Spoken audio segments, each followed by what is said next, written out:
खरं तर आपल्या मीडियाचा प्रथमतः मी आभार मानतो। आपण आम्हाला बोलण्याची संधी दिली आणि आपण एवढा वेळ थांबलात।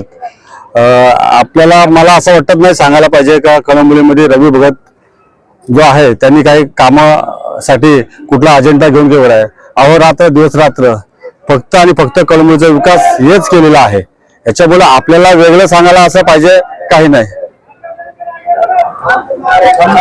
तर मला असं वाटतं याच ठिकाणी आपण बसल्यानंतर आपण सगळं मीडियावाले इथं पाहिलं असेल। याच ठिकाणी मी आंदोलन आणि उपोषण बेमुदत उपोषणला बसलो होतो। त्या बेमुदत उपोषणच्या माध्यमातून कळंबोलीतल्या बरेचशी कळंबोली गाव असेल इतर सगळ्याच गोष्टी असेल बरेचशी कामं ही मागे लागलेली आहेत। या ठिकाणी आपण पाहिलं असेल ज्या निवडणूक कार्यालय जो आहे या ठिकाणी निवडणूक कार्यालयाचा पण जो म्हणजे मंगळ कार्यालय जो आहे आमच्या समर्थ मंडळाला असं त्याची प्रोसेस जवळजवळ 99% झालेली आहे।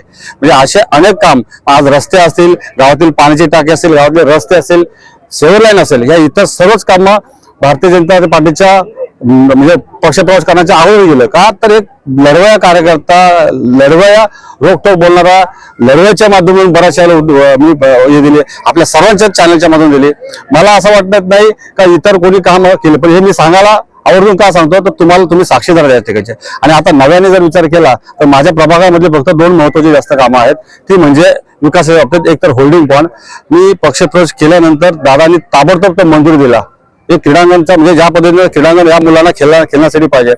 आपण एवढ्या वर्ष बघितले जवळजवळ 30 ते 40 वर्षाला शिडकोणी फक्त क्रीडांगण आरक्षित करून ठेवलंय, परंतु मुलं त्या ठिकाणी क्रीडांगणाला जात असतात पण त्यांना ज्या पद्धतीने प्रॅक्टिसला क्रीडांगण पाहिजे असतं तर त्या पद्धतीचं क्रीडांगण आहे।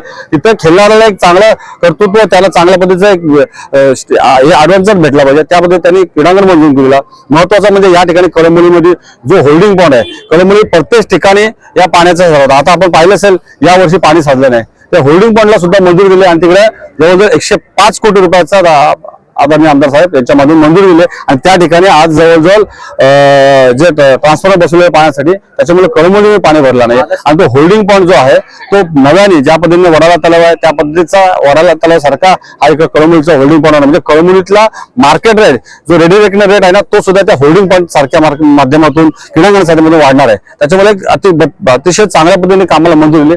अजेंडा खूप आहेत युवकांसाठी। आज आपण पाहिलं तर या ठिकाणी IT क्षेत्र बनतोय, एअरपोर्ट आलाय, महानगर नव्याने मध्ये हजारो तरुणांना या ठिकाणी रोजगार मिळणार आहे। आणि रोजगार हा मिळणार आहे तर या ठिकाणी येणारी महानगरपालिका ही भारतीय जनता पार्टीची आहे याच्यात दुट्टील मात्र शब्दांना अशा विकासाच्या सोबत असलेल्या पक्षात आम्ही जाणं पसंत केलं आणि त्यांच्यामधून वेगवेगळ्या पद्धतीने आदरणीय आमदार प्रशांत दादा ठाकूर यांच्यामधून वेगवेगळ्या कामाला मंजुरी मिळते। एवढं आजचा